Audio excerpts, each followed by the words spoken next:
Grand Admiral Zaxul of the Galactic hegemony stood proudly on his flagship's bridge, watching as his fleet of 10,000 warships surrounded the small group of human vessels that had wandered into Imperial space.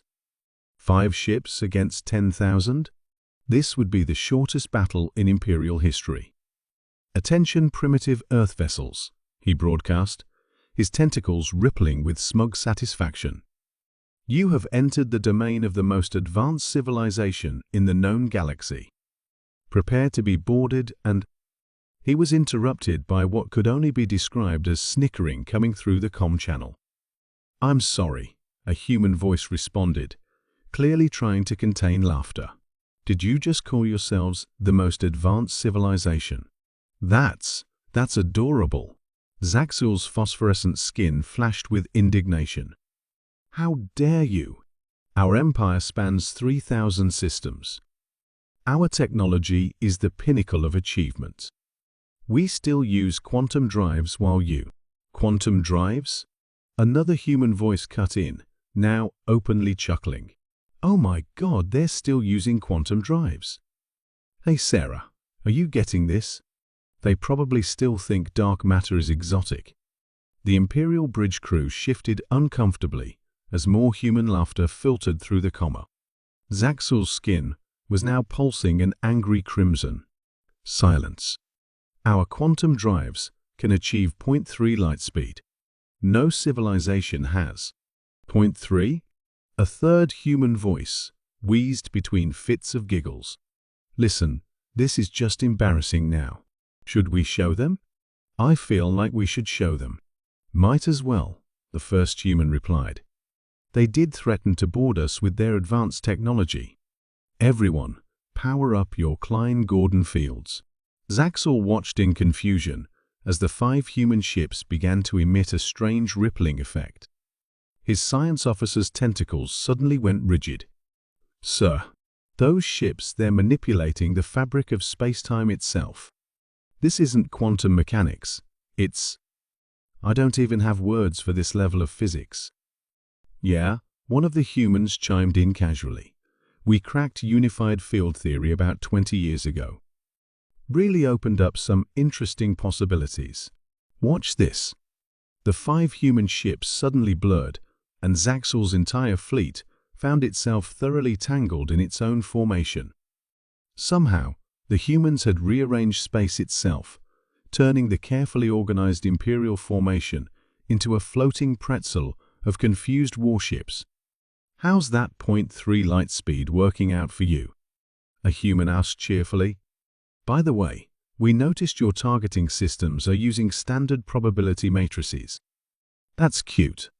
We haven't used those since we discovered quantum consciousness manipulation."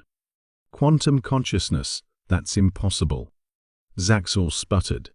"You can't manipulate consciousness at the quantum level." "Oh, my sweet summer child," a human cooed. "We didn't just crack physics, we solved the hard problem of consciousness too. Here, let us demonstrate." Suddenly, every crew member in the Imperial fleet found themselves experiencing the unshakable conviction that they were, in fact, singing opera. 10,000 ships worth of aliens burst into a surprisingly harmonious rendition of what humans would recognize as the Marriage of Figaro. "Make it stop." Zaxul pleaded between involuntary arias. "What, you don't appreciate classical music? Fine, how about something more contemporary?" The fleet's consciousness shifted again, and now every alien was absolutely certain they were participating in a synchronized dance routine to stay alive. "This is impossible," Zaxul's science officer declared while perfectly executing a disco movie. "Their technology violates every known law of physics." "Known to you, maybe," a human responded kindly. "Look, we appreciate the whole mighty empire thing you've got going on, but you might want to update your textbooks." "Quantum drives?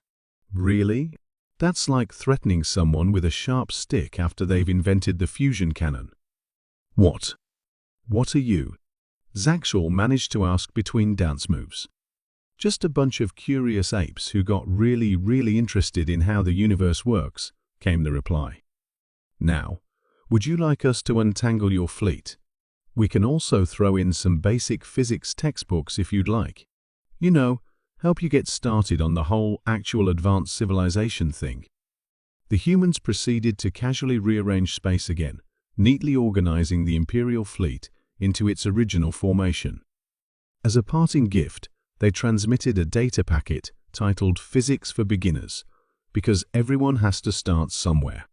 As the 5 human ships prepared to depart, they left the Imperial fleet with one final message.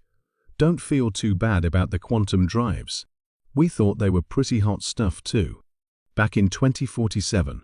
Keep studying, stay curious, and maybe in a few centuries, we can have a real conversation about advanced technology. Until then, try not to threaten any more human ships. It's kind of embarrassing for everyone involved.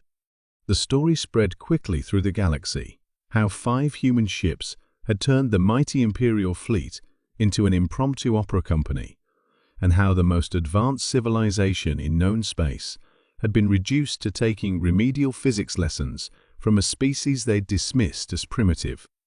From that day forward, the Imperial recruitment slogan "Join the most advanced civilization" was quietly retired, and a new research initiative was launched under the slightly less grandiose title, Catching Up to the Humans, a 5-Century Plan.